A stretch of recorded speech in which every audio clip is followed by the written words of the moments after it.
Okay, folks, let's get started. In this video topic, we'll talk about defensive force. We'll concentrate on defense of the self, but most of these basic principles also apply to defense of others or defense of property. Now, there's a lot of statutory variety here, and the Model Penal Code has not been especially influential in this area. So I'm going to review the common law framework, and then I'll note along the way when there are issues where a sizable group of state legislatures have gone off on their own path. So let's jump in. It all starts with the use of unlawful force against a non-aggressor. Now, that non-aggressor can use physical force against the other person if that non-aggressor reasonably believes, first, that the force is necessary to protect himself or to protect another or to protect property, and then the threat has to be imminent. It's got to be some imminent use of unlawful force. And if the non-aggressor uses deadly force, then an extra limit kicks in. That is, the imminent use of unlawful force by the other person also has to be deadly force. So we talk here about the force being proportional. Okay, first let's talk about triggering conditions. The person who starts the action has to use unlawful force. When we say unlawful force, that would mean something like an assault. It could also include any criminal acts that are committed by a person who has an excuse. For instance, somebody who's involuntarily intoxicated and commits an assault. Even though that's not unlawful in the sense that there's an excuse for it, still it is unjustified and therefore counts as unjustified force or unlawful force within the meaning of the term here. This term, unlawful force, does not include justified force. So for instance, if you've got a homeowner who catches a burglar inside the house and uses legally appropriate force to expel that burglar, the burglar can't respond with force and then claim self-defense. There's a second triggering requirement here, and that is that the defendant must be a non-aggressor. In the words of one North Carolina court, an aggressor is one who threatens unlawfully to commit battery upon another, or who provokes a physical conflict by words or actions calculated to bring about an assault. Notice that the aggressor might use non-deadly force, that could be enough, and the aggressor might only threaten the use of force. You don't have to actually connect or start in with the force. You can just present a threat of unjustified force. Because an aggressor can't claim the self-defense justification, lawyers in these cases spend a lot of time arguing, just as my children often argue, about who started it. Inevitably, this leads us to ask, which act is the first in the sequence? When does the action start? Then we know who started it. Was it the rude face that the first person made? Was it the shaking of the fist of the second person? Was it a push on the shoulder of the first person again? Was it brandishing a weapon? When do we start the clock running, so to speak? What counts as the first act in the sequence? Doctrinally, we're asking the question, who is the aggressor? Now, a person who begins the action as an aggressor might shed that label by trying to back away from the fight after it begins. In effect, the former aggressor convinces the jury to reset the clock and to treat the other party, the one who continued the fight, as the one who started it, the one who then becomes the aggressor. The exact requirements for getting rid of the aggressor label depend on whether we're talking about deadly force or non-deadly force. It's tough if you're an aggressor who used deadly force. The deadly aggressor can lose that label and therefore can claim self-defense only through some good faith effort to withdraw from the conflict. So let's say that Fred pulls out a gun, fires at Drew and misses.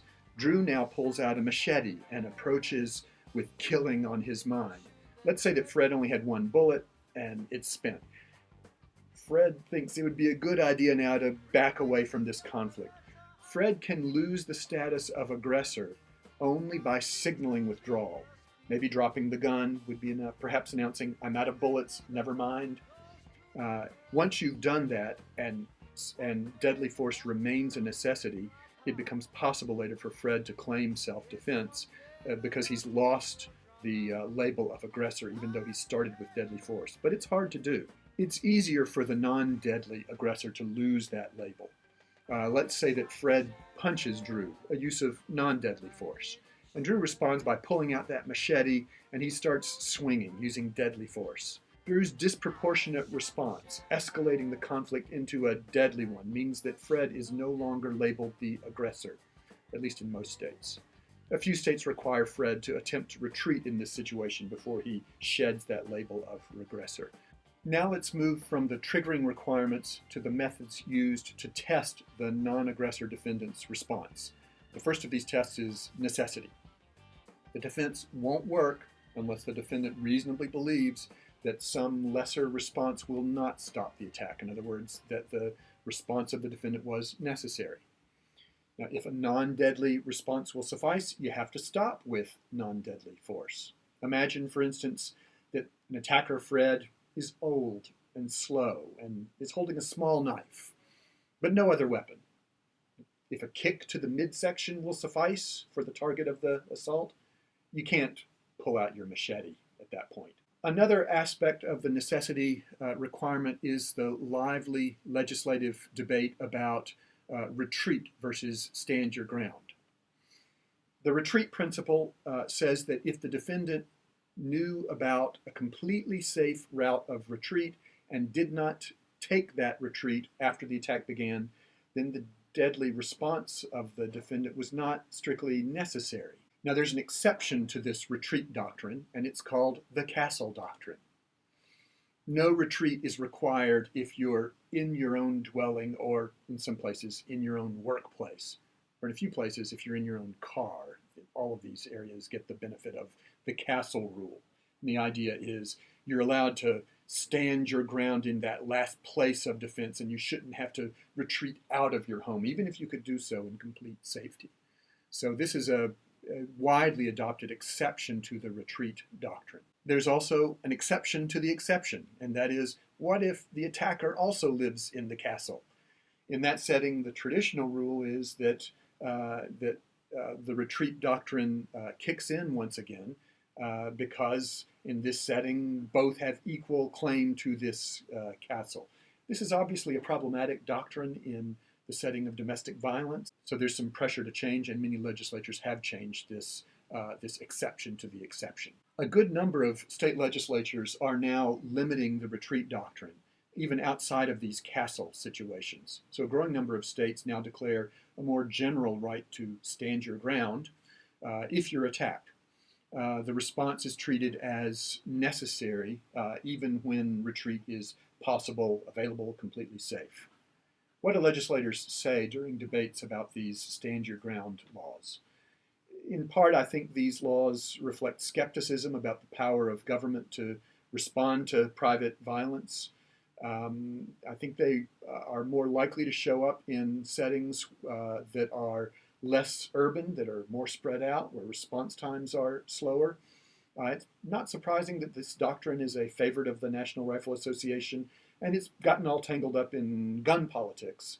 But at any rate, there's been quite a bit of movement in the state legislatures in recent years. So at this point, it's fair to say that only a minority of states actually require retreat as a general matter. Another of the tests that we use to measure the adequacy of the defendant's use of force is to say that the force of the original attack, that original use of unlawful force, has to be imminent. It's either happening right now or it's just about to happen. Inevitable is not good enough. Somebody can say, I'm going to come back, I'm going to use unlawful force against you, I'm going to beat the stuffings out of you. You might believe this person 100%. Nevertheless, the law says you have to wait because we treat human beings as unpredictable. Somebody could always change their mind, turn around later, and not carry out this threat. So we tend not to rely on inevitability or on predictions. We say you have to wait until the use of the unlawful force from the original attacker is imminent. In a sense, you could treat this as an aspect of the necessity doctrine. That is, it's not necessary until the attack is almost upon us.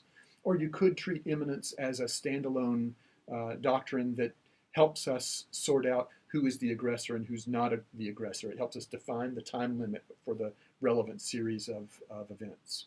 Again, this doctrine is a difficult question in the domestic violence context when say a husband or male in the house has threatened violence.